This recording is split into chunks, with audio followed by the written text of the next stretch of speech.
Football made its way back to Rhodes Stadium. We'll hear from fans who started tailgating before sunrise.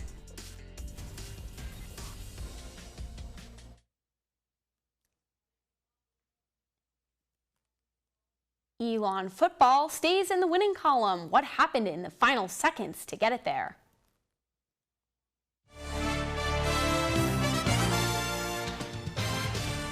Joining us live with a look at the sights, sounds, and plays from Elon's football home opener is our sports director, Mason Willett. Mason, thank you for joining us. Thanks, Margaret and Anne-Marie. This weekend's home opening football game started off with a tailgate on Bank of America Drive, and some Elon community members arrived 12 hours before kickoff.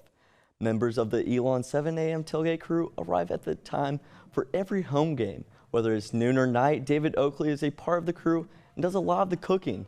He says the crew really wanted a nighttime game, and we're happy to get one. It's usually 100 degrees, so this is nice. It's 80-degree weather, Saturday night football, you can't get anything better than that. The crew considers themselves die-hard Elon fans, and now the university is letting them tailgate in a special spot as a way to build community. These tickets that we're sitting in usually were tickets for people invited to the President's Box, and they said, look, we want to create an atmosphere here. So they looked at people that tailgated over in that parking lot, people that tailgated in this parking lot, which was all of us, and brought us all together. The 7 a.m. tailgate crew is looking to try a lot of new things this year. They're hoping to have a large fish fry at one of the home games this season. Women's softball and men's tennis are practicing this week with newfound motivation. Over the weekend, 4 former Elon athletes were inducted into the Elon Athletics Hall of Fame. Our Sydney Spencer talked to current athletes about what they took away from the ceremony. Elon senior and softball player Claudia Penny attended the ceremony to recognize the lasting legacy of some of Elon's best athletes. She says what she learned will inspire her as she goes into a new week of practice. I think that work hard mentality has been part of what we've been working on in our culture of our program, but I think even more now, just hearing how these successful people have come so far after that, I think we'll really implement that going forward. Penny and her teammates were supporting former Elon basketball and softball player Allie Ford.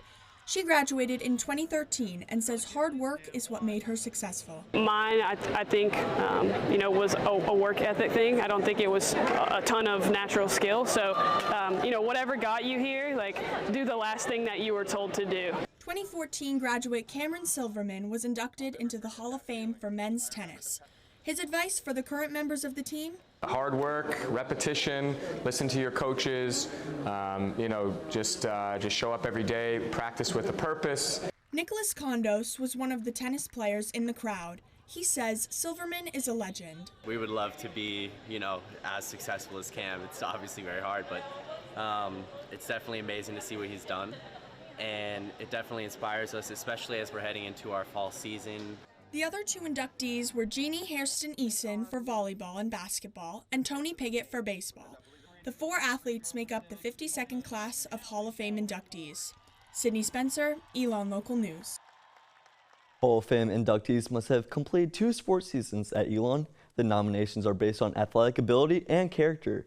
Athletes are eligible beginning 8 years after their last year of competing under Elon Athletics. Elon football improved to 2-1 on the season over the weekend, taking down Gardner-Webb 30-24. I was on the field and attended the press conference after the game. Here's some of the highlights. Over 8,000 fans packed into Rhodes Stadium for the first home opener of the season. Elon came out the gate strong, going up 20-3, but 2 costly turnovers in the second quarter had the team down 24-20 at the half. Head coach Tony Triciani says that the defense was already hungry to get back out to play after the first half. I knew we had a hungry football team. When we went in at halftime, I couldn't hold those guys in the locker room. They're about running me over to get out and back on the field. They wanted to get back out there and play. They want to talk. We knew what we did in the first half. So came out and shut them out on defense. The defense struggled in the first half, but senior Torrance Williams told his guys they had to believe in themselves.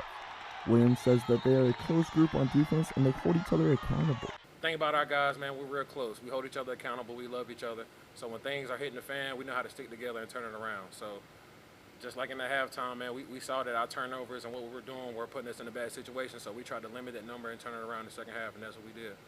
Trishiani says he is proud of his team and says it's looked impressive through the first 3 games. With Colonial Athletic Association play starting next week, they are looking to come out winning 1 game a week. Trishiani says winning 1 game a week is the mindset they are taking into conference play. We want to be 1-0 each week, win 1 game a week. So I can't wait to meet tomorrow. I can't wait to prepare for William & Mary on Tuesday. And, CAA is going to be a battle. So 1 game at a time.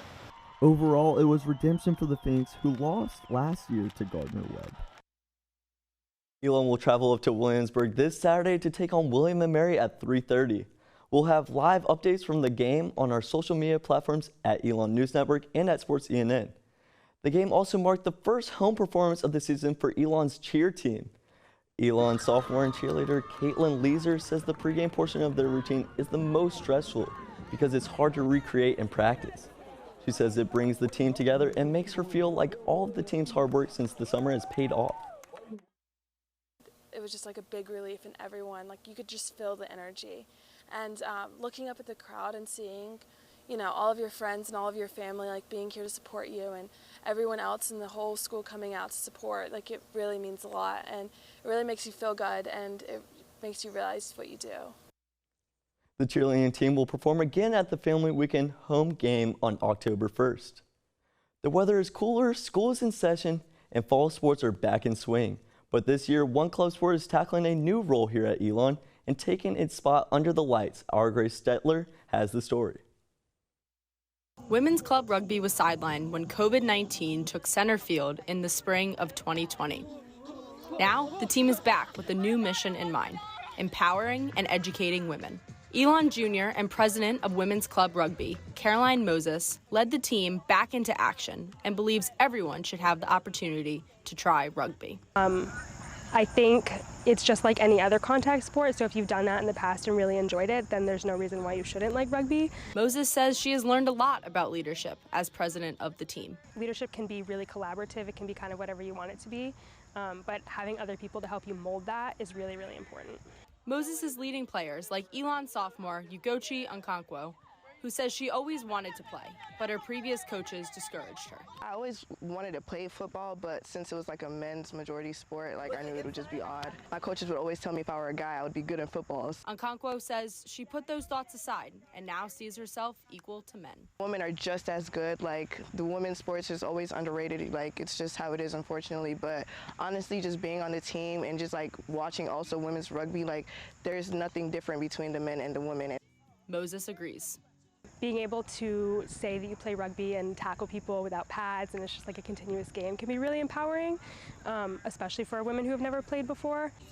Moses says the team will not only work towards winning, but also the lasting sense of empowerment they leave on each woman who laces up and takes the field. Grace Stetler, Elon Local News.